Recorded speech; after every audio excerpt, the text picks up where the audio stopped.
Meus irmãos, boa noite, graça e paz, amém? Vou convidá-los a se pôr de pé, por gentileza. Você vai abrir a sua Bíblia no segundo livro da Bíblia, capítulo 3, o livro do Êxodo. Eu gostaria que os irmãos tomassem assento, por favor, para que nós pudéssemos, eu digo os irmãos que estão lá de pé, por gentileza, né? Os irmãos aí pudessem sentar, ficar bem tranquilo, vamos se tranquilizar, vamos ouvir o que Deus tem a nos falar nessa noite, amém, irmãos? Êxodo capítulo 3, nós vamos ler 14 versos, do 1 até o verso número 14, nós estaremos meditando nessa noite para a glória do nome do nosso Deus.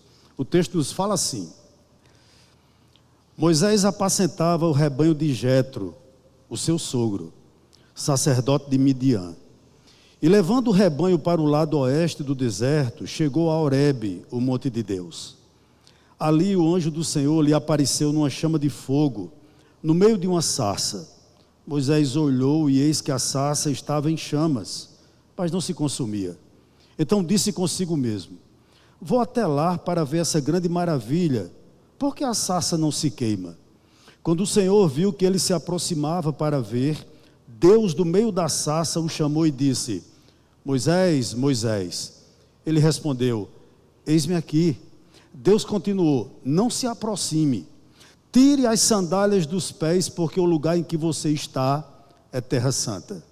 Disse mais: eu sou o Deus de seu pai, o Deus de Abraão, o Deus de Isaque e o Deus de Jacó.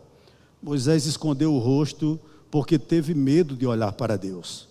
Então o Senhor continuou: certamente vi a aflição do meu povo que está no Egito, e ouvi o seu clamor por causa dos seus feitores. Conheço o sofrimento do meu povo, por isso desci a fim de livrá-lo das mãos dos egípcios, e para fazer sair daquela terra e levá-lo para uma terra boa e ampla, terra que mana leite e mel, o lugar do cananeu, do eteu, do amorreu, do ferezeu, do eveu e do jebuseu. Pois o clamor dos filhos de Israel chegou até mim, e também vejo a opressão com que os egípcios os estão oprimindo.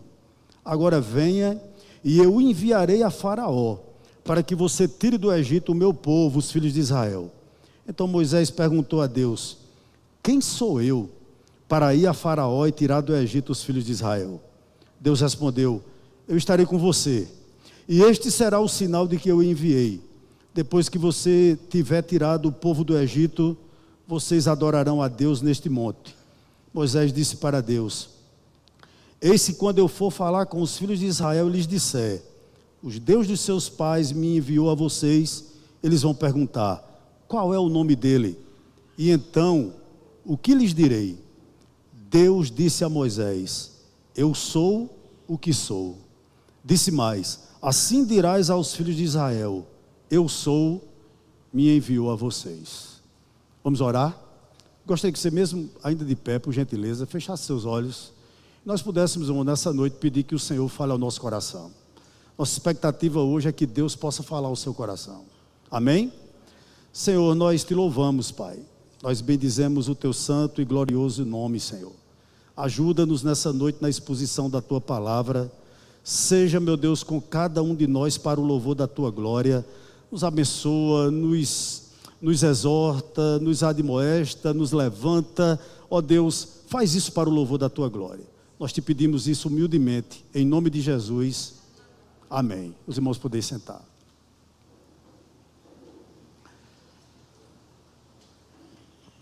Meus amados irmãos, eu confesso a vocês que é desafiador falar sobre o tema missões, principalmente para quem já tem algum tempo de cristão, porque nós já ouvimos tanto falar em missões, que às vezes nossos ouvidos estão tanto quanto calejados no que se diz respeito a esse tema. Mas eu creio também que é importantíssimo nós estarmos lembrando aos irmãos, lembrando à igreja, a importância ou a missão que Deus designou a cada um de nós. Quando eu olhei para esse texto fala especificamente do chamado de Moisés, quando Deus chama Moisés, e eu fui muito ministrado por esse texto. Mas antes de adentrar o texto, eu gostaria de fazer algumas observações. Primeiro, Pau que nasce torto nunca se endireita. Parece estranho você ouvir isso da minha boca, né? Mas esse é um provérbio popular, muito dito, infelizmente, por alguns cristãos. Eu vejo muitos cristãos fazerem essa afirmação: pau que nasce torto jamais se endireita. É um adágio popular. O grande problema desse adágio popular é que ele, apesar de parecer um adágio sábio, ele não é verdadeiro. Pois o simples fato de um provérbio ser velho e muito citado e soar a sabedoria não torna esse provérbio confiável.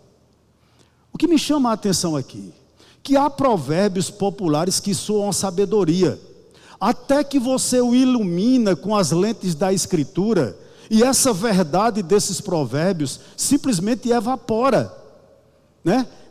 O que eu acabei de citar aqui, por exemplo, pau que nasce torto nunca se endireita. Quando você ilumina com a luz das Escrituras, por exemplo, João capítulo 8, verso 36, quando a Bíblia diz o seguinte: pois se o Filho vos libertar, verdadeiramente sereis livres. Então, toda sabedoria aparente que um provérbio como esse tem, cai por terra quando você faz essa afirmação diante dele. Mas há outro provérbio que dita do século XIX. Ele não é muito conhecido entre nós, mas é muito conhecido por algumas pessoas, principalmente inglesas. E esse provérbio diz o seguinte: o pássaro com a asa quebrada nunca mais voará tão alto. Eu vou repetir: o pássaro com a asa quebrada nunca mais voará tão alto. O que é que esse provérbio tenta passar de verdade? Ele diz o seguinte: uma vez que você tenha falhado, nunca mais você atingirá as alturas como antes. Ou seja, o problema com esses provérbios é que eles não são verdadeiros, embora soem nos nossos ouvidos como sábios. Por que eu estou dizendo isso? Porque se pássaros com as asas quebradas nunca conseguissem voar tão alto, eu lhe faria uma pergunta aqui: você quer me dizer que Deus chamou Abraão, e a partir do momento em que Deus chama Abraão, no capítulo 12 de Gênesis, Abraão nunca falhou? Será que Abraão nunca deslizou? Será que Abraão nunca escorregou? Por exemplo, ele mentiu? Será que ele nunca fez isso? Claro que sim, claro que ele errou, mas mesmo assim, apesar dos seus deslizes, ele foi considerado ou chamado amigo de Deus. Segundo exemplo, nenhum de nós que estamos aqui, jamais nós comiciaríamos um homem como Jonas, porque Jonas foi um eterno fugitivo da vontade de Deus.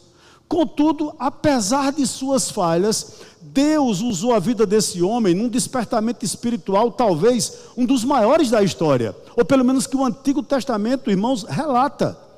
O que dizer, por exemplo, de Raabe? Então eu passaria talvez a noite todinha aqui citando pássaros de asas quebradas que Deus resolveu usar. Você pode até estar se perguntando aqui nessa noite: e o que eu tenho a ver com tudo isso, pastor? O que tudo isso tem a ver comigo?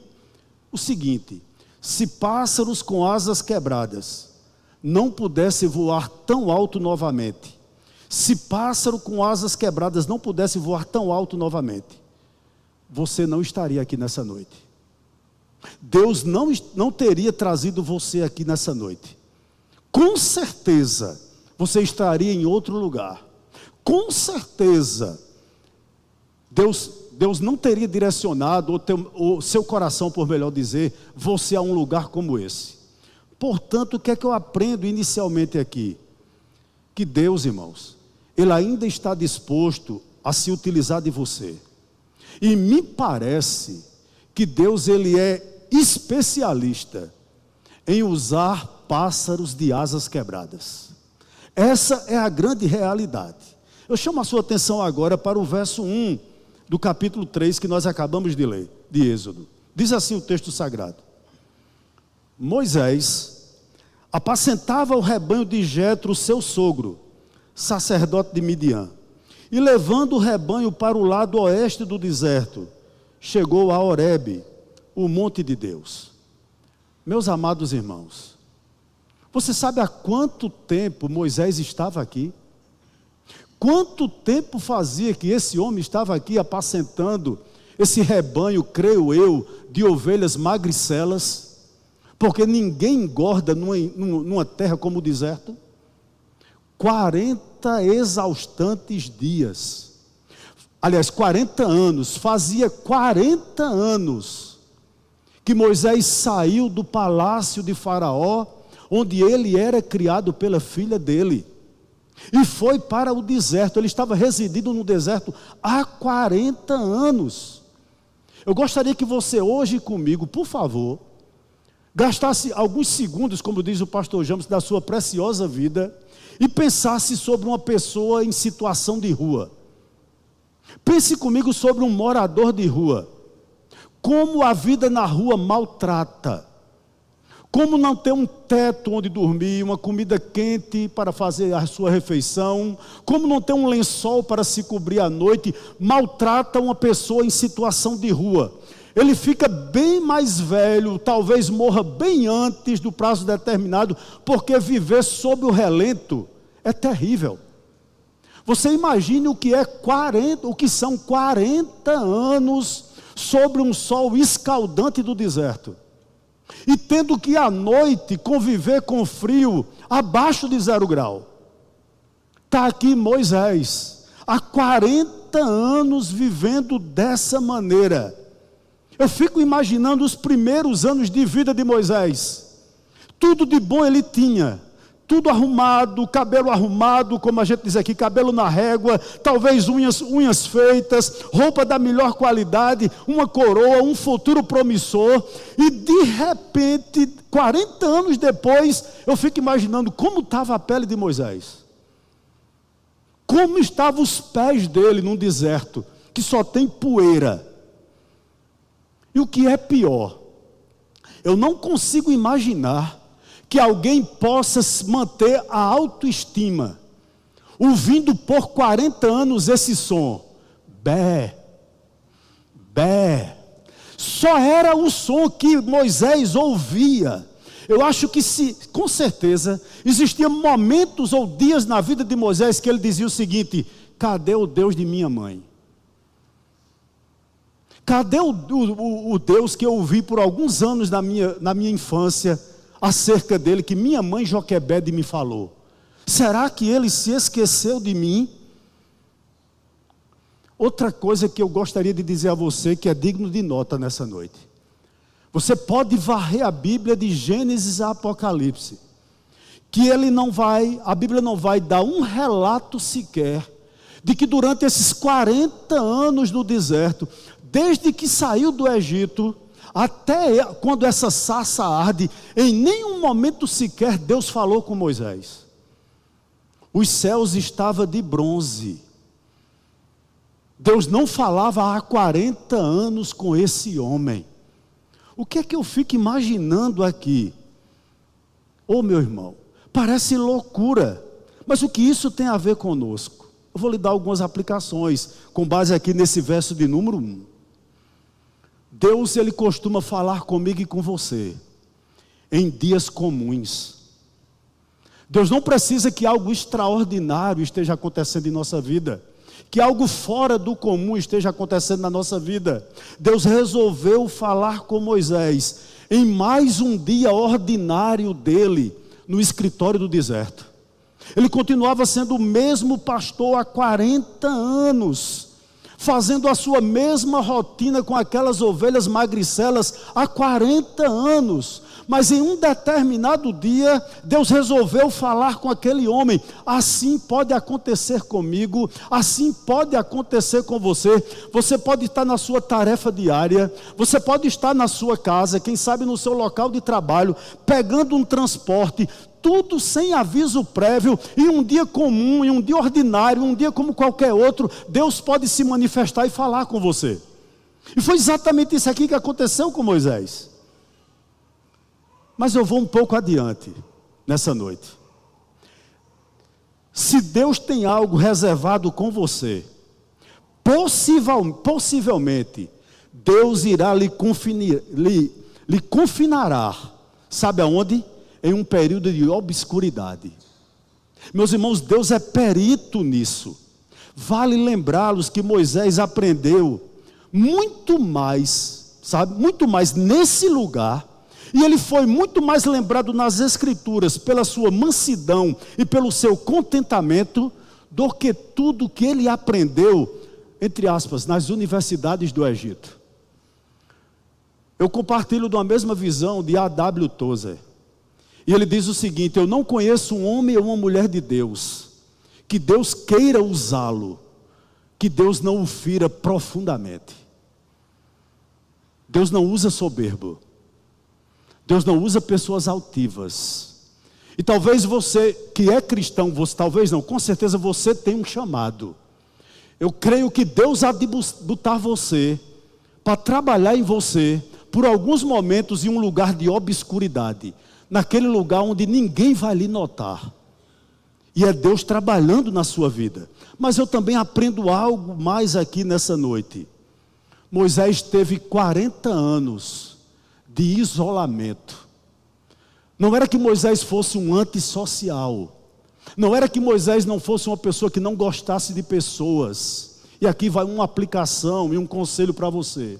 Se você quer se envolver com Deus, se você quer se envolver com a igreja, ministérios são pessoas. Ministério não é instrumento, ministério não é prédio, ministério não são cadeiras, ministério não são as luzes, isso tudo é em segundo plano. Ministérios são pessoas. Se Deus lhe chamou para a obra dele, e eu creio que todos nós que somos cristãos somos chamados, necessariamente você terá que lidar com pessoas diferentes de você, que darão trabalho. Eu fico muito assim, abismado com algumas pessoas que chegam para mim: mas pastor, eu fui pregar para fulano não quis ouvir. Meu querido, coração de pecador é comparado a pedra, a solo que é rochoso, é comparado a solo, meus irmãos, espinhoso, onde tem pouca profundidade. E nós, irmãos, temos que arar com a palavra de Deus. Nunca vai ser fácil, nunca será fácil. E o que Deus estava falando com ele aqui, para que Moisés tivesse um período não só de isolamento, mas de solitude. Um período onde você fica sozinho com Deus. Aquele período onde você pode abrir seu coração. E nesse lugar de solitude, por 40 anos, eu acredito que Moisés provou muito mais de Deus nesse deserto do que jamais ele havia provado na casa de Faraó. Veja como Deus sabe trabalhar em nós. Interessante, meus irmãos. A escola de Deus você não precisa nem se matricular. Ele coloca você lá e dá a disciplina que você quer, aliás, que você necessita. Isso me chamou muito a atenção. Verso 2 e verso 3. Vamos para ela. Olha o que nos diz o verso 2. Ali o anjo do Senhor lhe apareceu numa chama de fogo, no meio de uma sarça. Moisés olhou, e eis que a sarça estava em chamas, mas não se consumia. Então disse consigo mesmo: vou até lá, para ver essa grande maravilha, porque a sarça não se queima. O que é que me chama a atenção aqui? Eu creio que Moisés já havia desistido do seu chamado. 40 anos possivelmente fez com que Moisés pensasse o seguinte: Deus esqueceu de mim, Deus não vai mais me usar. Afinal, como eu já disse, Deus não falava com ele. Interessante, Moisés estava com 80 anos aqui, irmãos.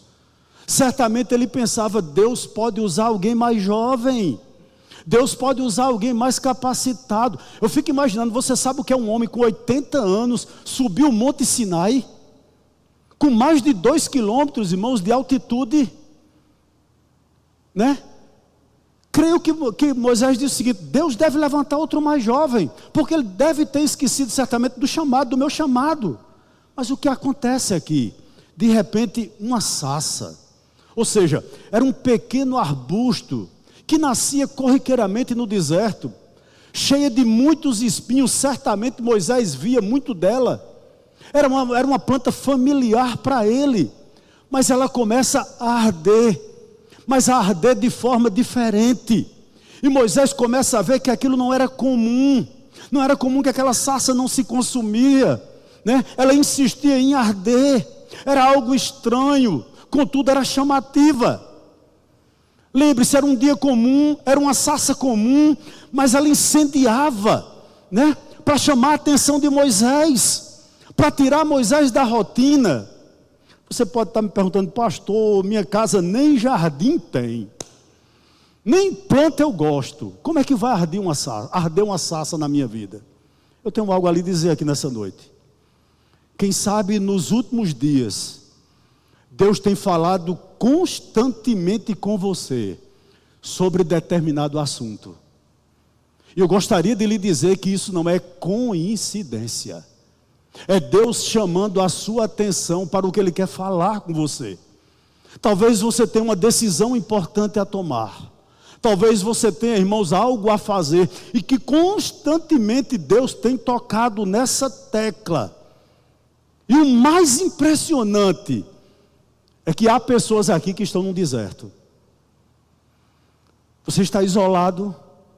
Você está num lugar de obscuridade, não tem notado, as pessoas não têm lhe notado. É um lugar de solitude. Talvez você já tenha até desistido daquilo que Deus colocou ou pôs nas suas mãos. Você está dizendo a você mesmo que Deus não vai mais lhe usar. Mas o que me chama a atenção aqui, eu posso lhe dizer que algo surpreendente aqui acontece. Uma notinha de rodapé aqui nessa noite. Eu não sei se você sabe, mas o termo hebraico para deserto é midbar. Midbar. Sabe o que significa a palavra deserto no hebraico? Falar. É normalmente nos nossos piores dias. É normalmente naqueles dias de solitude. São normalmente naqueles dias de obscuridade. Naqueles dias, irmãos, comuns da vida, que você não tem mais nem o que clamar a Deus. Normalmente nesse dia é que Deus fala conosco. E interessante, são as mensagens mais importantes. O que eu estou querendo dizer a você aqui nessa noite? Que muitas vezes as adversidades nas nossas vidas são os megafones de Deus para nos despertar. Eu vi essa semana um pequeno vídeo de um pastor muito querido, e ele dizia o seguinte: quantas vezes Deus não conserta a nossa oração? Às vezes nós oramos por determinada coisa, nós queremos aquilo, nós clamamos por aquilo, nós batemos por aquilo, e Deus dá outra extremamente oposta, diretamente oposta àquilo que nós estamos clamando. E quando nós começamos a viver essa resposta de Deus, que muitas vezes nós não queríamos, nós chegamos à seguinte conclusão: que bênção! Como Deus foi generoso para comigo, porque eu queria dessa maneira, mas Deus mudou totalmente minha oração, o Espírito Santo consertou minha oração. Hoje eu estou vivendo exatamente isso. O que eu não queria, o que eu não pensava que ia ser uma bênção, exatamente é. Esse é o nosso Deus. Normalmente Ele fala conosco nesses momentos de deserto. Eu vou lhe dar aqui 3 exemplos de pessoas que vivenciaram deserto nas suas vidas. E Deus falou profundamente com eles. O primeiro é Elias. Quando Elias pensou em abandonar Deus, quando Elias pensou em abrir mão do seu chamado, lá no deserto Deus joga a responsabilidade sobre Elias. Ele diz: tu vai ungir ainda um rei sobre Israel, e eu vou colocar no teu lugar Eliseu, mas por enquanto eu ainda tenho uma missão na tua vida. O que dizer do apóstolo Paulo? Quando Paulo fica cego e é conduzido a Damasco através da mão de uma pessoa, ele vai para a casa de uma pessoa chamada Judas, e Deus fala a Ananias: vai lá e ora por Paulo, porque ele é um vaso e um instrumento escolhido por mim para sofrer pelo meu nome. No momento de mais adversidade de Paulo, quando ele precisou ser conduzido pela mão de alguém, estava completamente cego, Deus falou ao coração dele. O que dizer de Pedro? Pedro negou Cristo 3 vezes. E Cristo sempre foi enfático com ele: apacenta as minhas ovelhas. O que eu estou querendo dizer aqui nessa noite? Meus irmãos, eu e você, nós somos o que 2 Coríntios 4:7 nos diz. Olha o que o texto diz: temos, porém, esse tesouro em vasos de barro, para que a excelência do poder seja de Deus, e não de nós. sabe o que nós somos, sabe o que nós temos a apresentar a Deus, simplesmente o nosso corpo, o nosso ser. E eu gostaria de dizer algo para você: nosso corpo é um recipiente perecível. É exatamente isso que nós somos. O que nós temos de oferecer a Deus simplesmente é a nossa vida, né? Simplesmente a nossa vida. Você sabe o que é um vaso de barro? Como Moisés era? Um vaso de cerâmica comum. É isso que nós somos. É uma referência ao nosso corpo e nossas habilidades na força da carne. É tudo que nós temos que oferecer a Deus. É tudo isso, um recipiente perecível e nada mais. Agora deixa eu dizer algo aqui a você. Quem sabe muitos de nós que aqui estamos, nós quebramos facilmente. Você conhece pessoas assim?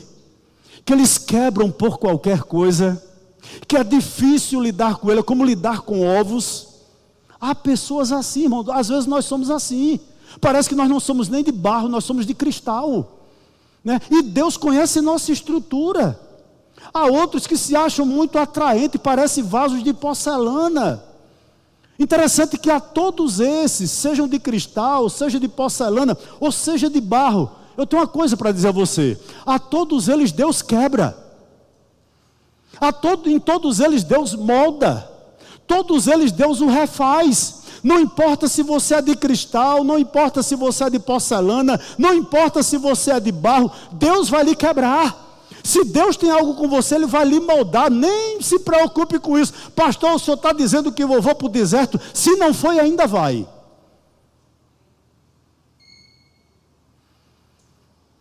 Agora eu tenho algo a lhe dizer aqui nessa noite. Não importa quantas rachaduras você tem, não importa quantas vezes você quebrou, quanto mais rachado é o vaso, melhor para Deus usar. Quanto mais marca de rachadura você tem, mais marcado você vai ficar pelo dono da obra. Deus é especialista em quebrar vasos, aliás, em usar vasos quebrados. Essa é a grande realidade. Deixa eu lhe dar aqui um relato da vida de Moisés. Uma vez eu estava num culto ali, o pregador disse o seguinte: Moisés era um analfabeto. Eu digo, meu Deus, Moisés era um analfabeto. Eu estou ouvindo direito?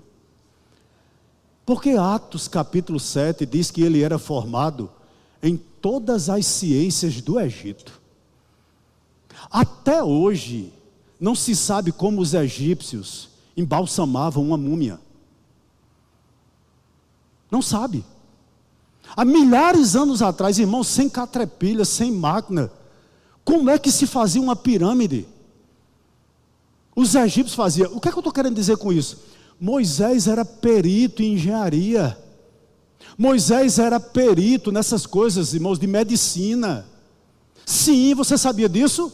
Todos esses diplomas estavam na casa de Moisés, porque toda a ciência do Egito, esse homem tinha conhecimento. De repente Deus tira ele de lá e manda para um deserto. Eu fico imaginando um colega de universidade passando no deserto, olhando para aquele camarada escuro do sol, todo sujo, apacentando umas ovelhas magricelas. Aquele colega de universidade chegasse para Moisés e dissesse: graças a Deus que tu se tornaram um latifundiário. Agora está vendendo carne de ovelhas, Moisés? Ele disse: não, eu trabalho de empregado para meu sogro. Você está vendo Deus trabalhando na vida dele? O que é que eu gostaria de dizer aqui a vocês, meus amados irmãos? Deus trabalha em nós, para depois poder trabalhar através de nós. Pastor não cai do céu, evangelista não cai do céu, missionário não cai do céu, mestre, irmãos, não é feito, meus amados irmãos, muitas vezes em seminário. Não estou dizendo que isso não é importante, vamos chegar daqui a pouquinho lá. Verso 4 e verso 5, olhe para eles. Olha que interessante o verso 4 e o verso 5. Quando o Senhor viu que ele se aproximava para ver, Deus, do meio da sarça, o chamou e disse: Moisés, Moisés. Ele respondeu: eis-me aqui.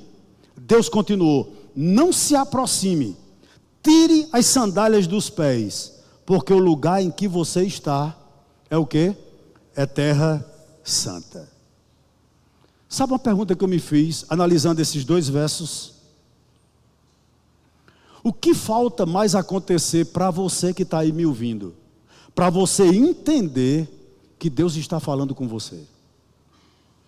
Parece que só o fogo da sarça foi insuficiente, e era. Deus tinha que se manifestar para Moisés. E a única coisa que Deus iria requerer de Moisés e requer de você também é exatamente essa resposta: Senhor, eis-me aqui. Sou eu, Deus, me usa. A única resposta que Deus quer ouvir de todos nós que estamos aqui, meus amados irmãos, é exatamente essa. Uma coisa interessante, você tem que concordar comigo, que antes de ir ao deserto, Moisés tinha conhecimento sobre Deus. Não pense que eu estou falando de um leigo. Eu estou falando de alguém que tinha conhecimento suficiente para saber quem era o Deus que ele servia. E eu vou lhe provar biblicamente daqui a pouco. Moisés tinha teologia suficiente para saber o que Deus queria da vida dele. Como eu posso provar isso? Vou citar o texto, não precisa abrir. Hebreus 11, verso 24 e 25. Olha o que o texto diz, preste atenção. Pela fé, Moisés, sendo homem feito, recusou ser chamado filho da filha de Faraó, preferindo ser maltratado junto com o povo de Deus, a usufruir prazeres transitórios do pecado. Moisés não saiu do palácio de Faraó, meus amados irmãos, porque alguém o enxortou de lá, não. Ele decidiu que aquilo ali não era o lugar dele. Com certeza. Quem sabe ele ainda no Egito, ele pensava que estava pronto. É tanto que ele mata um homem, né? De uma forma precipitada, querendo libertar o povo de Deus. O que é que eu aprendo aqui? Muitas vezes nós pensamos, irmãos, que nós já chegamos aonde nós devemos chegar. E sinceramente, isso me preocupa em algumas pessoas. Isso é perigosíssimo. Você pensar que não precisa mais aprender. Você pensar que não precisa mais crescer na graça e no conhecimento. Sabe por que eu digo isso? Porque quem tem esse pensamento nunca adora de forma honesta, nunca adora de forma sincera.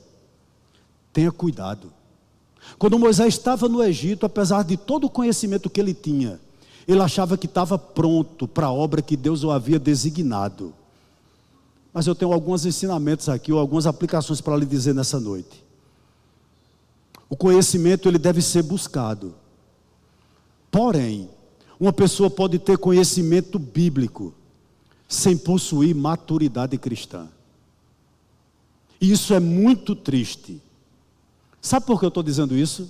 Porque maturidade cristã, ou maturidade bíblica, nunca é somente a respeito do que você sabe, mas sim como a graça de Deus aplica o que você escuta à sua vida. Eu conheço pessoas, meus irmãos, que são gigantes nos púlpitos, mas anões dentro de casa. Que consegue ser esplêndido pregando, mas são péssimos tratando a esposa, tratando os filhos. São gigantes espirituais na igreja, mas são os pigmeus dentro de casa. O que é que eu estou querendo dizer com isso? Que conhecimento bíblico é errado? Não. Mas ele é insuficiente para maturidade cristã. Se você escuta alguma coisa e não aplica na sua vida, você é uma pessoa ainda imatura. Enquanto esteve por 40 anos no Egito, Moisés, apesar do conhecimento que ele tinha, Moisés não possuía maturidade. Por que eu estou dizendo isso? Porque conhecimento é um exercício do seu cérebro. Mas maturidade espiritual, ou sabedoria espiritual, é o compromisso do seu coração, que leva você à transformação de vida. Eu não sei quanto tempo você tem de cristão, mas eu não sei se você tem esse coração que eu gostaria de dizer aqui. Eu não sei se você se entristece com uma pessoa que está há 40 anos dentro de uma igreja, mas não muda, não entende sua missão, não se envolve com as coisas de Deus. Nós não compreendemos, eu não consigo compreender, eu tenho dificuldade, eu já disse aqui reiteradas vezes, eu tenho dificuldades de entender esse tipo de conversão. Não cresce, não cresce. O verso 5 é fantástico, olhe para ele de novo. Ele diz o seguinte: Deus continuou: não se aproxime, tire as sandálias dos pés, porque o lugar em que você está é terra santa. Meus irmãos, você já andou por estrada de terra, creio eu, certamente sim. Como fica seus pés? Como fica seus pés após um dia, se você caminhasse só em estrada de terra? Com certeza podre. Junta a terra com o suor. Fica sujo, com certeza. E eu fico perguntando, como estava o de Moisés? Certamente podre, né? Certamente muito sujo. Aí Deus da sarça diz a Moisés o seguinte: Moisés, tira as sandálias dos teus pés, Moisés, porque a terra que tu está pisando é terra santa. O que isso tem a ver, meu irmão? O que Deus queria ensinar a Moisés? O que Deus está querendo nos ensinar com esse verso? Tire as sandálias dos pés, porque o lugar em que tu estás é terra santa. Eu vou lhe dizer aqui, conselho para nós nessa noite: retire da sua vida tudo que atrapalha a sua comunhão com o Deus verdadeiro. Moisés tinha que tirar as sandálias para sentir a terra quente, mais do que o sol escaldante. Deus estava naquele lugar, Deus estava visitando Moisés. O que Deus estava dizendo a Moisés é o seguinte: Moisés, retira tudo que é pedra de tropeço na tua vida para tu me servir. Eu faço uma pergunta aqui a você nessa noite: o que lhe impede de servir com excelência ao Deus verdadeiro? O que tem tirado a sua comunhão com Deus? Retire. Né? Era a ordem exatamente aqui para ele. Por que eu estou dizendo isso aqui? Deus estava dizendo a Moisés: Moisés, não fica na minha presença. Repito, quem é arrogante, Moisés? Quem é soberbo? Porque Deus resiste aos soberbos. Meus amados irmãos, deixa eu dizer algo aqui a você. Como cristãos, nós não podemos esconder a cruz de Cristo. Quem é você? Eu li acerca de uma igreja, já há um certo tempo, que uma garotinha sempre sentava no primeiro banco com a sua mãe. E o pastor era um homem muito alto. Interessante que o pastor não dava oportunidade a ninguém a pregar, só quem pregava era ele. Mas em um determinado culto ele adoeceu. E quem teve que pregar foi um presbítero da igreja. E o presbítero era bem mais baixo do que o pastor. E a criancinha ficou encantada, porque pela primeira vez ela conseguiu ver uma cruz que estava por trás do púlpito. Porque quando o pastor alto pregava, ela não conseguia ver a cruz que estava por trás do púlpito. E ela fez o seguinte comentário com a sua mãe: mãe, pela primeira vez eu estou vendo que por trás do púlpito tem uma cruz. O que essa história tem a ver conosco? Muitas vezes, por não tirarmos as sandálias dos nossos pés, ou seja, por não tirarmos o palavrão da nossa vida, o mau testemunho da nossa vida, a forma arrogante como tratamos outra pessoa, por não perdoar, muitas vezes são atrapalhos para que quem conviva conosco possa ver a cruz ensanguentada de Cristo. Tira, Moisés, as sandálias dos teus pés, porque o lugar em que tu estás é terra santa. Os jovens que estão aqui nessa noite, que têm pais incrédulos, como você os trata? Como você trata seus pais? Como você trata seus professores? Como você trata seus vizinhos? Tira as sandálias dos pés, Moisés, porque o lugar em que tu estás é terra santa. Tudo aquilo que te atrapalha, tira. Por que eu estou dizendo isso? Porque a priori, o pecado não é um problema intelectual. Embora, com certeza, ele atinja o intelecto também. Mas o pecado é um problema moral. Pecado diz respeito, meus amados irmãos, à minha rebelião contra Deus e minha procura de ter para mim a glória que é devida a Ele. Um certo casal inglês recebeu a visita na sua casa de um casal de incrédulos. E ele levou esses incrédulos para ouvir um determinado pregador na Inglaterra.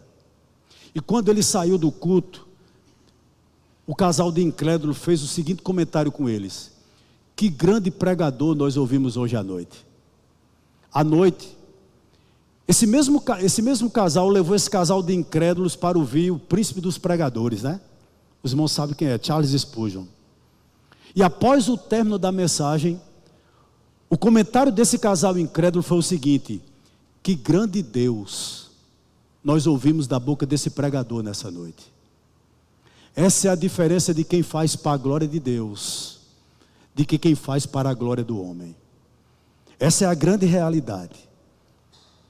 O pecado, ele sempre será, em primeira mão, e principalmente, a quebra do nosso relacionamento com Deus.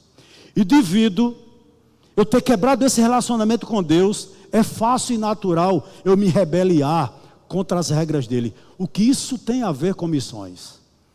Tudo. Porque todos vocês que estão me escutando nessa noite, vocês receberam uma ordem. Vão por todo o mundo, fazer discípulo de todas as nações, batizando-os em nome do Pai, do Filho e do Espírito Santo. O que é que eu estou querendo dizer? Quando você que é cristão, trabalha com o incrédulo, não testemunha acerca de Cristo, não prega a cruz ensanguentada para esse incrédulo, você está em pecado. Olha a nossa missão. Por que você está aqui hoje? Alguém pregou para você. Alguém lhe convidou para vir a esse lugar. Talvez você não seja crente ainda, mas alguém gastou algumas horas para pregar para você. E essa missão agora está sobre você. Está sobre você. Está sobre a minha vida, irmãos. Essa é a grande realidade. Não se faça que não é com você sim. Verso 6. Olha o que nos diz o verso 6. Disse mais: eu sou o Deus de seu pai, o Deus de Abraão, o Deus de Isaac, o Deus de Jacó. Moisés escondeu o rosto porque teve medo de olhar para Deus. O que era que Deus estava dizendo a ele aqui, ou lembrando a ele naquela sarça ardente? Moisés, lembra do que tu aprendesse com tua mãe. Eu sou o Deus da aliança, Moisés, eu nunca vou te abandonar. Eu sempre serei contigo, Moisés, sempre serei com você. Era isso que Deus estava dizendo: Moisés, eu sou o Deus de Abraão, eu sou o Deus de Isaac, Moisés, eu sou o Deus de Jacó. O que era que ele estava querendo dizer aqui? Eu nunca uso um superstar, Moisés. Eu uso pássaros com asas quebradas, como Abraão, como Isaac e como Jacó. Eu sempre uso pessoas assim, vasos de barro comum. Talvez, irmãos, você seja a pessoa aqui que se acha mais incapaz. É exatamente desses improváveis que Deus se utiliza. Exatamente esses. Como eu e como você. Deus estava lembrando isso a Moisés. Eu acho que nesse exato momento, quando Moisés cobre o seu rosto com as suas mãos, eu creio, irmãos, que passou um filme na mente de Moisés. Sabe por quê? Porque ele pensou que jamais Deus se importaria com ele. Ele pensou que jamais teria uma segunda oportunidade, que todas as pontes haviam sido queimadas, mas não. Deus estava disposto a dar a Moisés uma segunda oportunidade. Sabe o que eu aprendo aqui? Há muitas pessoas aqui necessitadas de uma segunda oportunidade. Você não está vendo aqui sarça ardente, você não está vendo aqui chama, anjo, mas você está ouvindo o que Deus está falando ao seu coração. Deus lhe chama hoje a um recomeço, a colocar a mão no arado novamente. Sabe por quê? Eu não vou abrir o texto para não me estender, mas vamos. Lucas capítulo 20, do verso 34 ao verso 38. Olha como essa sarça ardente foi importante. Olha o que Jesus fala no verso 34 ao verso 38 do capítulo 20 de Lucas. Jesus respondeu, falando sobre a ressurreição, né? Aos saduceus que questionaram ele sobre a ressurreição. Verso 34, Jesus respondeu: os filhos desse mundo casam e se dão em casamento, mas os que são considerados dignos de alcançar a era vindoura e a ressurreição dentre os mortos não casam, nem se dão em casamento, pois não podem mais morrer, porque são igual aos anjos e são filhos de Deus, sendo filhos da ressurreição. E que os mortos ressuscitam, Moisés o indicou no trecho referente à sarça, quando afirma que o Senhor é o Deus de Abraão, o Deus de Isaac e o Deus de Jacó. Ora, Deus não é Deus de mortos, e sim de vivos, porque para Ele todos vivem. O que esse evento que nós estamos narrando aqui estava falando com Moisés, está falando comigo e com você. Meus irmãos, o nosso Deus é Deus de vivos, Ele não é Deus de mortos. Eu sou o Deus que ressuscita. Olha, talvez você esteja aqui e você diga: onde está minha mãe agora? E sua mãe pode ser incrédula. Ela só conhecerá Jesus Cristo pela pregação da palavra. E o instrumento é você. Você pode estar pensando que você é o dono da sua alma, você é o capitão da sua vida. Você acha que um dia, quando finalmente as coisas se ajustarem na sua vida, você vai ser usado por Deus. Eu quero dizer a você, você não é dono da sua agenda. Nós não somos donos da nossa agenda. Nós não temos todo o tempo do mundo, irmão. Sua mãe não tem todo o tempo do mundo, seu pai não tem todo o tempo do mundo. É interessante, quando morre a gente tenta acertar as coisas. Ah, Deus sabe, Deus sabe. Deus sabe que nesse dia 15 de julho ordenou a você: pregue, fale, abra a sua boca, deixe de covardia. Por quê? Porque Ele é Deus de vivos e não de mortos. O que é que eu estou querendo dizer aqui a você? Meus amados irmãos, quando eu olho para a minha família, os meus ancestrais, todos foram para o inferno. Nenhum viu acerca da cruz.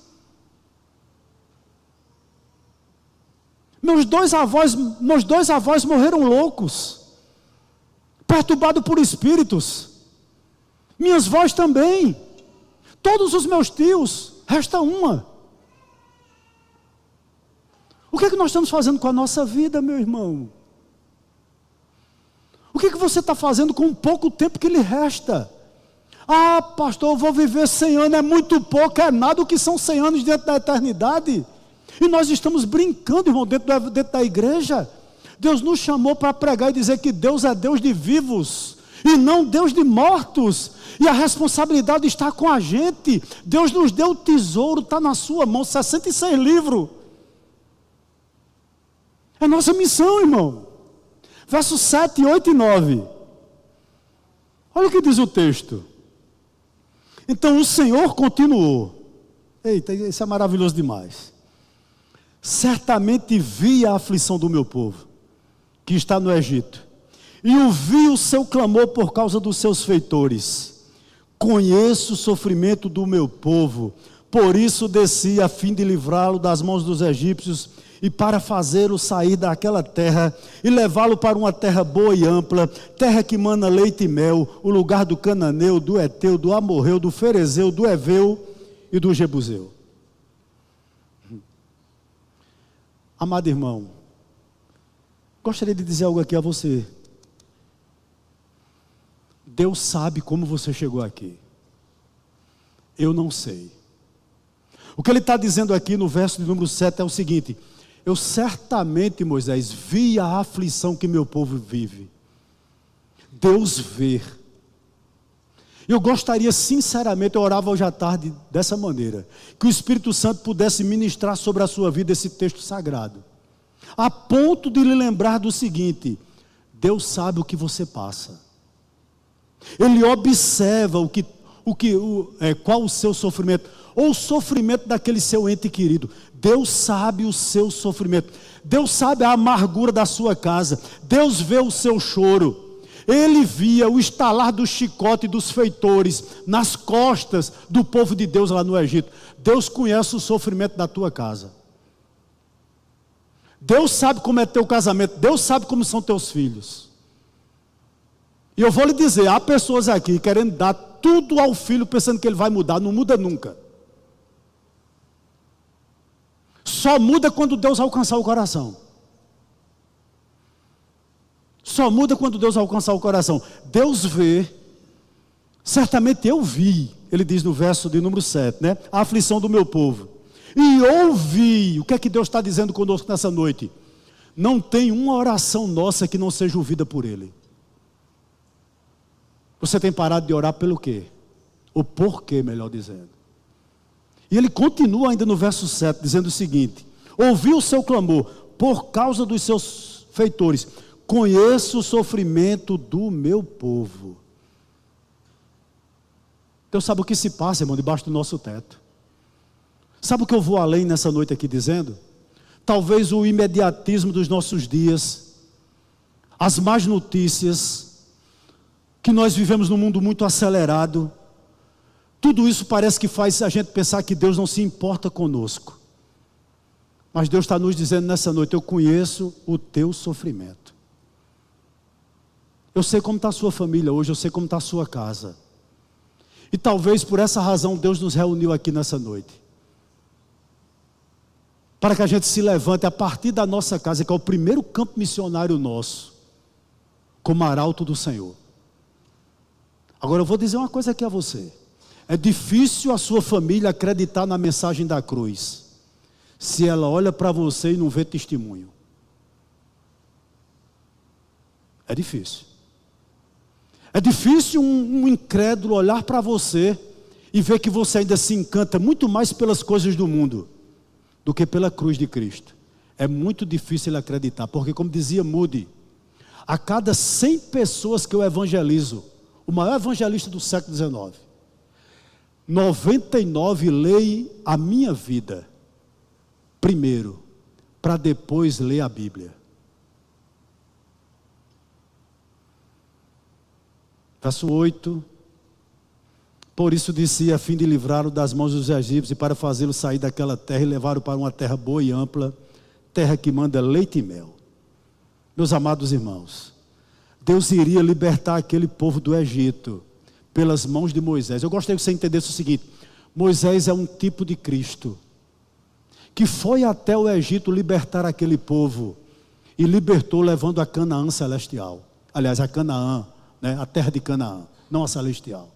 Moisés aqui, ele tipifica Cristo. O que é que isso tem a ver conosco? Há 2000 anos atrás, alguém desceu até nós, bebeu da nossa água, respirou do nosso ar, comeu da nossa comida, com um detalhe, sem pecado, mas ele desceu do céu e nos libertou. Olha que coisa maravilhosa, nós trocamos a escravidão do mundo pela liberdade de Cristo.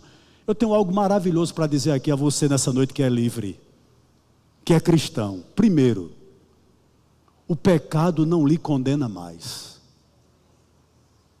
O pecado não lhe condena mais. Isso é maravilhoso demais.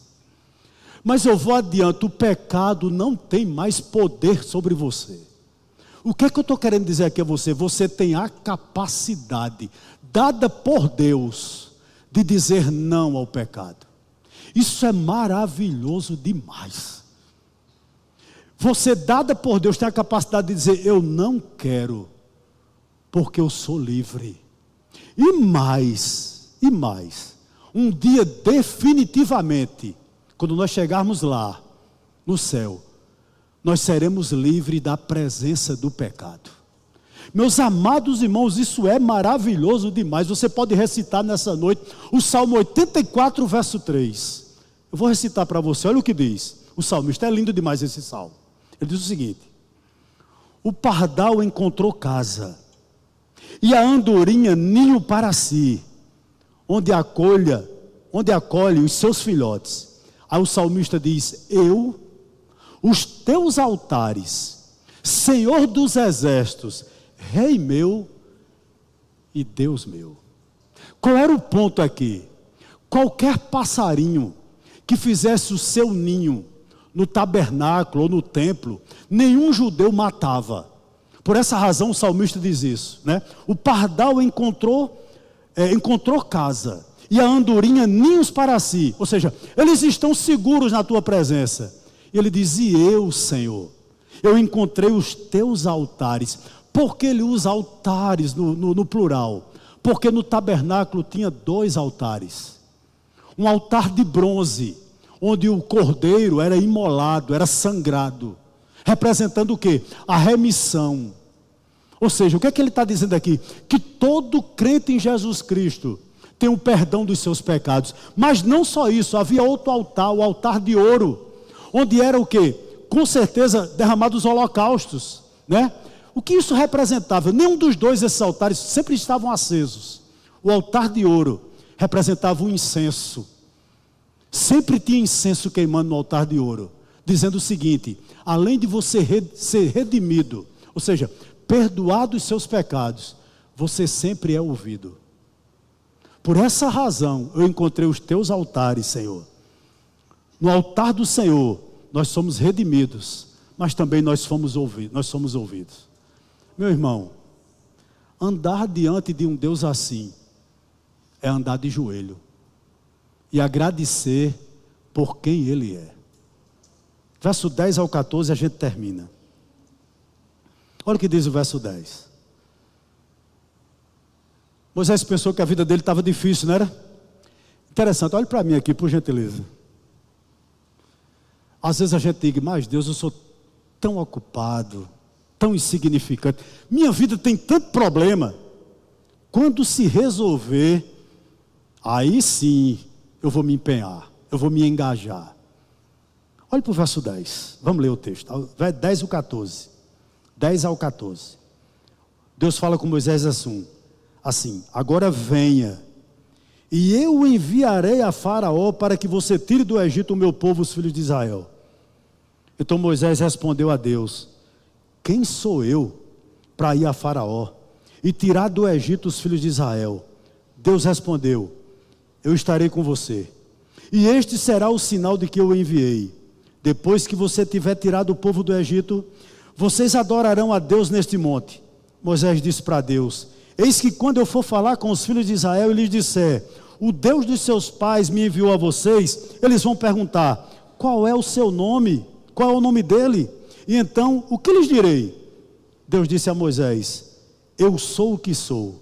Disse mais: assim você dirá aos filhos de Israel: eu sou, me enviou a vocês. O que eu acho interessante aqui é que nos 40 anos iniciais da sua vida, Moisés era uma árvore frondosa, né? A Bíblia diz que ele era muito belo. Eu creio que quando Moisés entrava no Egito, todo mundo se deleitava diante dele. Ele era aplaudido, tudo para ser um candidato, e ele era um forte candidato a ser um faraó no Egito. Ele era um general das forças armadas do Egito, filho de criação do próprio faraó. Mas todos os planos dele fracassaram. Sabe por quê, meus irmãos? A pergunta é: o que é necessário para se qualificar não como uma árvore frondosa que encanta o mundo, mas como uma sarça que Deus usará? O que é necessário?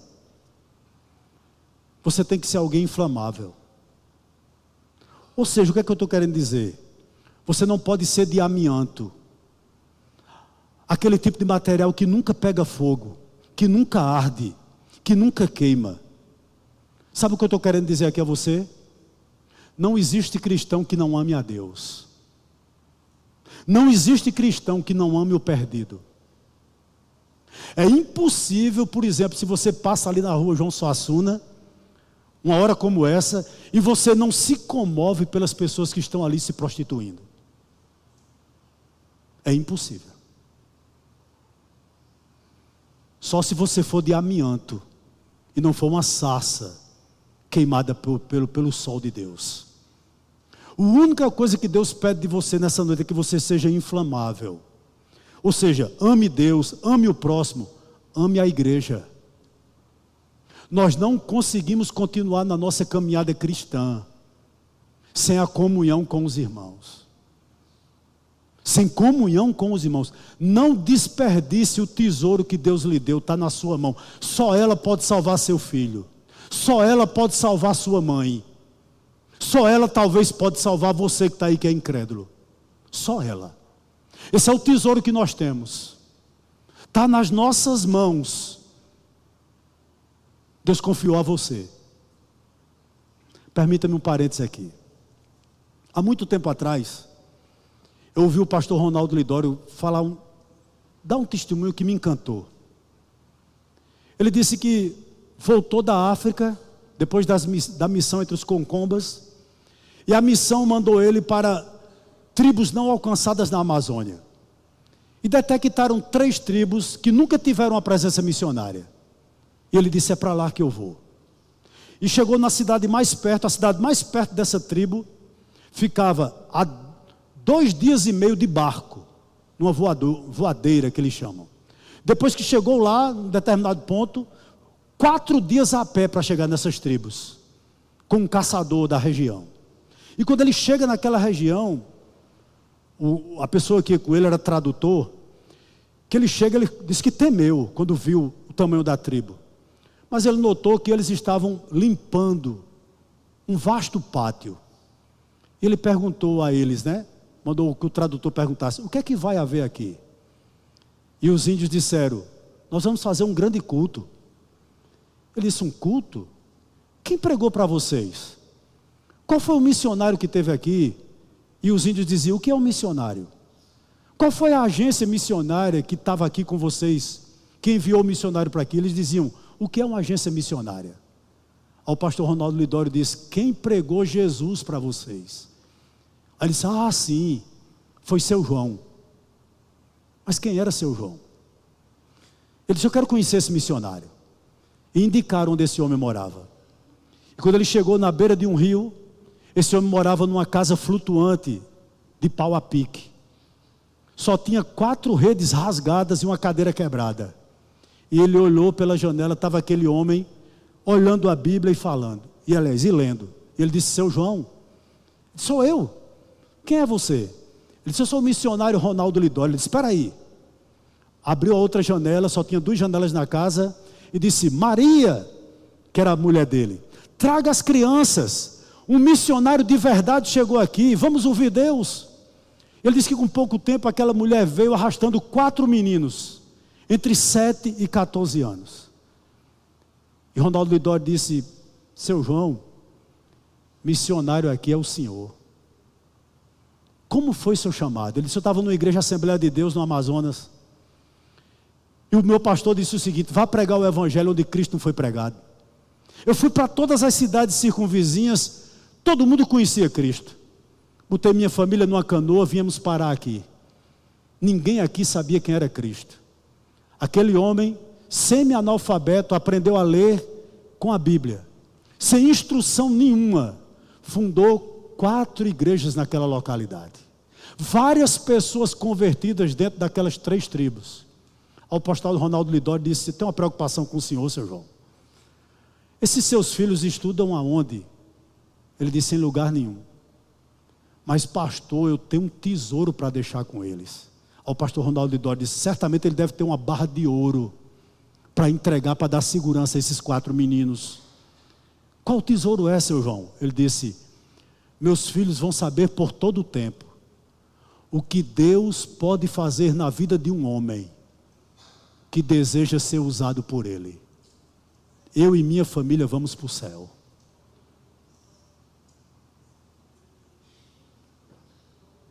Uma sarça ardente, seu João.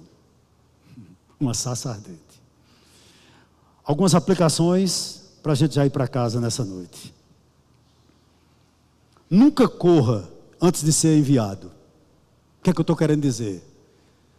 Faça aquilo que você for fazer para Deus. Faça com excelência. Se é um fardo, deixe de fazer. Se você vem para aqui, seja fazer o que você for fazer. Se é um fardo, entregue. Faça com excelência. Moisés aprendeu que tinha que fazer com excelência. Não era do jeito dele, não era da maneira dele, era da maneira de Deus. Outra coisa que eu gostaria de destacar aqui nessa noite. Entenda que muitas vezes você vai fracassar. O que é que eu estou querendo dizer aqui? Ninguém disse a você que você sempre deve ser bem-sucedido em tudo que você faz para Deus. Esse é o padrão dos homens, mas não o padrão de Deus. Quem nós queremos impressionar, irmãos? O que nós queremos provar? Nós não temos que provar mais nada para ninguém. Gostaria de lhe dar um conselho. Seja você mesmo. Deus usa você com todas as suas falhas, com todos os seus defeitos, com todas as suas limitações. Deus usa você. Louvado seja o nome do Senhor. Na maioria das vezes, as pessoas que são chamadas por Deus não querem.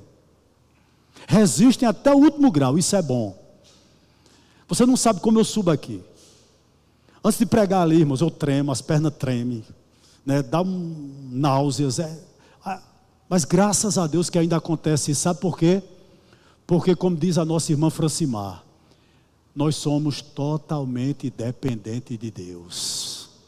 Ou é a graça dele sobre nós, ou nada acontece. Louvado seja Deus por isso. Louvado seja Deus por isso. E um último conselho. Não resista ao chamado.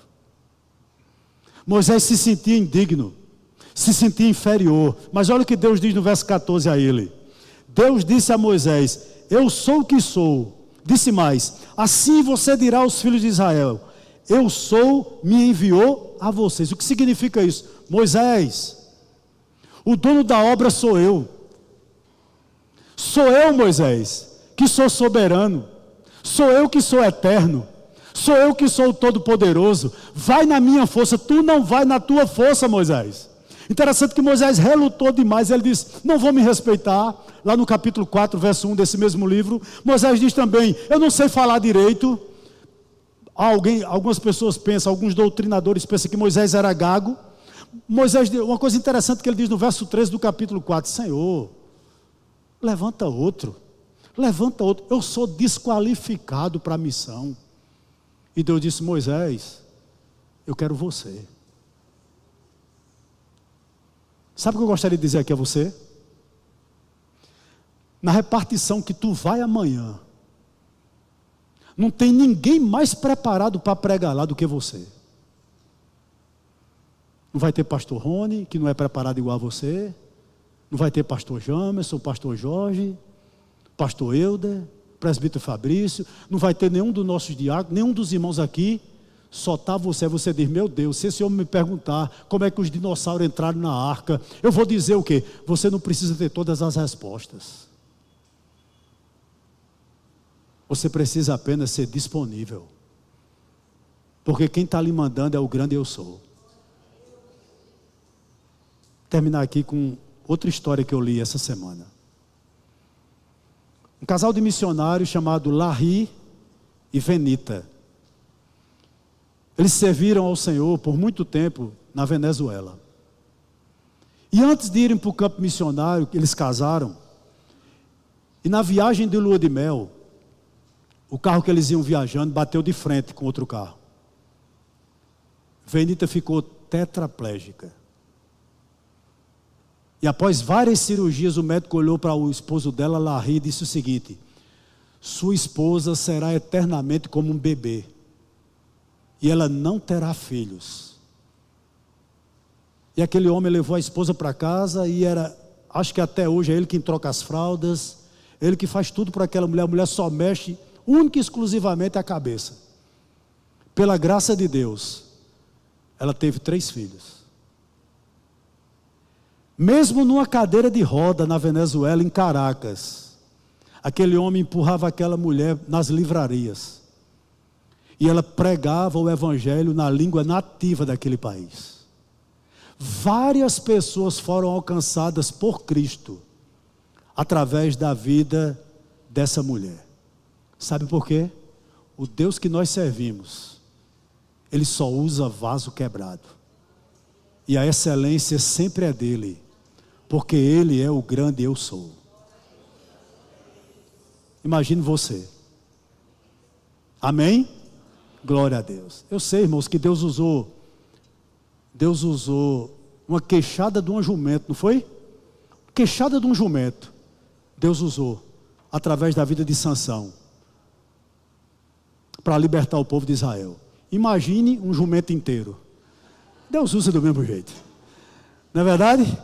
Deus nos abençoe nessa noite. Amém.